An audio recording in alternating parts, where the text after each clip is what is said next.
tem as fábulas, né, que já são mais textos relacionados à literatura. A fábula tem uma característica de ter personagens com comportamentos humanos, e isso a gente percebe se a gente lê. Mas a parte estrutural dela é de uma fábula. Abaixo vai ter ali uma moral. Qual é a moral da história, né? O que ela quer nos ensinar? Porque toda fábula, ela traz abaixo ali, no final, uma moral. O que ela quer nos despertar? O que ela quer nos ensinar com aquela narrativa daqueles personagens, envolvendo aqueles personagens. A tipologia quase sempre de uma fábula é uma narrativa que envolve ali personagens que quase sempre são animais ou coisas inanimadas com comportamento de humanos, e que ao final nos traz uma lição, nos traz uma moral da história, um despertar, uma reflexão para o nosso comportamento que esses animais ou esses seres inanimados estão nos ensinando. O poema a gente já viu. A bula, né? Quem é que nunca teve acesso a uma bula de remédio? Até quem não sabe ler já teve acesso a uma bula, sabe como que ela funciona. Vem na medicação, está relacionada com a medicação, nos ensina como usar aquele medicamento, qual a quantidade certa para pessoa utilizar, a depender do seu peso, a depender da sua idade, a depender também se existe alguma contraindicação, se a pessoa tem alguma doença pré-existente ou alguma alergia a determinados componentes daquela medicação. Então, a bula tem uma relação direta com a questão da medicação. E ela vem diferentes tipologias. Em si, o gênero bula, ela já traz ali mais de uma tipologia textual dentro do mesmo gênero, que é o que ocorre na receita, como eu usei o exemplo. O mesmo ocorre na bula. Vai ter partes da bula que é descritiva, vai estar falando ali dos componentes, dos itens que foram utilizados na formulação daquela medicação. E vai ter partes onde o texto é injuntivo, dá comando, diz para você a quantidade que você deve usar, a depender da idade, né? Vai dando comandos ali de como ser aplicado, ser dosada aquela medicação. Aí vem o conto, né? Que são histórias fictícias, inventadas, criadas pelo autor, imaginada, né? Então, o conto se utiliza predominantemente do tipo narrativo. Mas, como a gente já viu em outras aulas anteriores, geralmente um texto nunca é puramente um tipo. Ele é predominantemente de um tipo de texto. Ou ele é predominantemente narrativo, ou é predominantemente descritivo, ou é predominantemente injuntivo, mas na maioria das vezes ele mescla mais de um tipo. E isso ocorre, fica muito claro na construção de contos, porque ele é essencialmente narrativo, né? Envolve ali o contar de uma história que se desenrola ali com o tempo, e é uma narrativa longa, extensa. Às vezes não tanto, mas a característica principal é que ela é uma narrativa mais extensa. Então o conto traz isso, dentro dela várias partes, né? Várias tipologias empregadas ali. E em alguns momentos vai predominar a tipologia narrativa, outros momentos vai predominar, outros trechos do conto vai predominar o descritivo, a depender do trecho do texto analisado. Mas, via de regra, na sua amplitude, de maneira geral, o conto é predominantemente narrativo. Aí vem as novelas, que também são gêneros, que são divididas por capítulos, tem uma divisão estrutural, ali as falas, a novela, ela falando do texto novela, não estou falando das telenovelas, mas do texto escrito. Antes de existir uma telenovela, existe uma novela escrita, o texto. E lá no texto, qual o tipo predominante? Predominantemente vai se utilizar do texto dialogal, porque ali vai conter as falas alternadas de cada personagem. Uma hora um personagem fala, em seguida o outro responde e assim sucessivamente.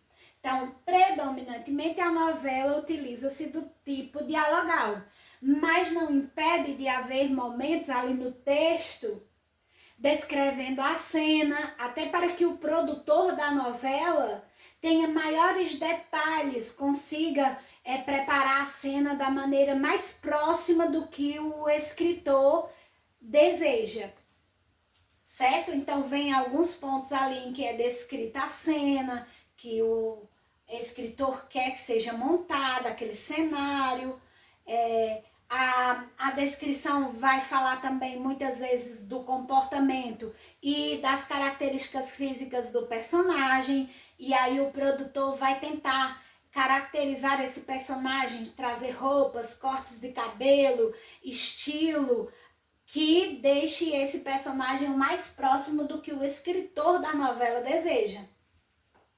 Aí vem um outro gênero que é a lista. A lista pode ser uma lista telefônica, quando você está fazendo uma lista de nomes que você deseja escolher, vai ter um filho, você faz uma lista de nomes femininos, de nomes masculinos, de nomes unissexes, e aí você vai fazer essa lista. A lista telefônica, que vem o nome da pessoa, na frente o número do contato, a agenda no celular, né, que é a agenda telefônica. Tudo que você vai formular uma lista, né, uma lista de ingredientes para as compras de supermercado. Você vai fazer uma compra, você vai fazer uma lista ali de todos os ingredientes, de todos os itens que você precisa trazer. Aí você escreve ali uma lista, é um gênero textual.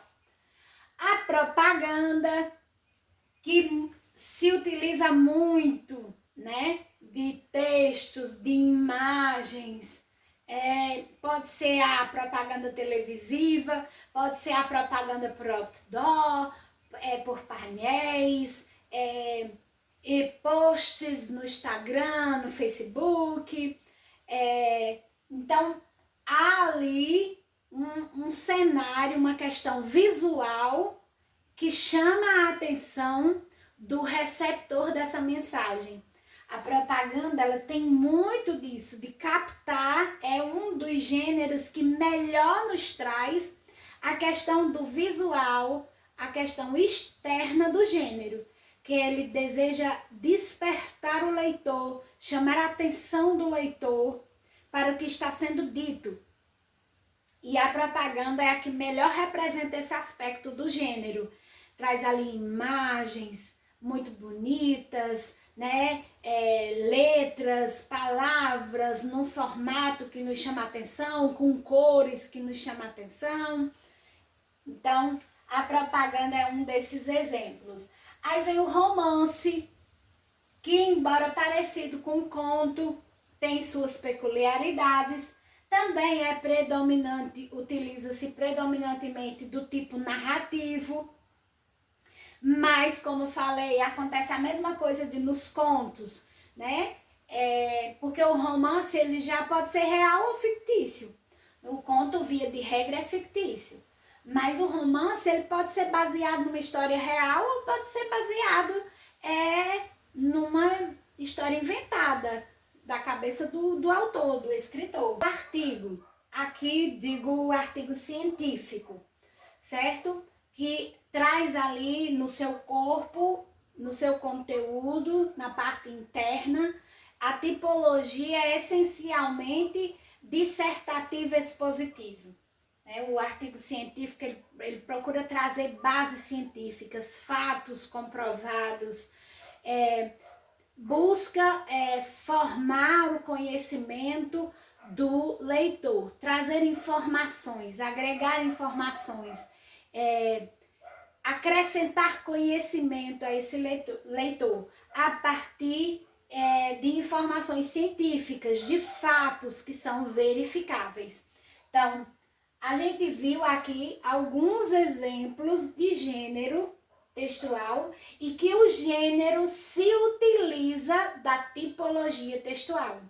Veja, a roupagem, a embalagem, a parte física, mas ela se utiliza das diferentes tipologias textual e que um único gênero pode utilizar duas tipologias no mesmo momento, ou pode alternar, uma hora utiliza de uma, outra hora utiliza de outro, né? Então, o gênero é fixo, é padrão, mas a tipologia não. Ela pode ter ali uma predominante, uma ou mais que seja predominante, mas ela abre essa flexibilidade para troca, né, da tipologia, que pode ser mais de uma. Porque o gênero, o texto, a parte escrita da língua, principalmente no que se refere a essas questões do conto, novela, romance, poemas, fábulas, essa parte mais literária, voltada para a literatura, ela dá mais liberdade para o escritor, por conta da licença poética, da liberdade artística que a língua fornece, que a língua autoriza o autor muitas vezes se utilizar de práticas que não são normalmente válidas na gramática, na norma culta, que não segue ali um modelo engessado. Ele dá mais liberdade ao autor, ao escritor, principalmente no que se refere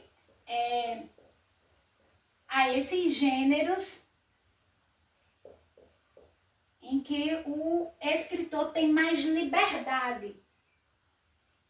A fábula também tem essa característica, que dá mais liberdade ao escritor.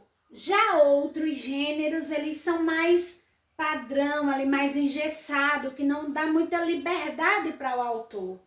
Ele precisa se ater ao padrão. E o conteúdo, a tipologia escolhida, ali também muitas vezes está engessada, ali está ligado necessariamente ao gênero, sem muita liberdade para o autor aplicar outras tipologias. Já esses gêneros, ele dá mais, esses que eu marquei com asterisco, o autor tem mais liberdade, tanto na questão da tipologia escolhida, de brincar com as tipologias, em diferentes momentos ele vai trabalhando ali gradualmente cada uma das tipologias. Essa liberdade está tanto para a tipologia como para o uso da gramática, muitas vezes, que admite algumas exceções que a norma culta não permite, mas que ali, nesses tipos de texto, na literatura em si, o autor dispõe de uma certa liberdade artística.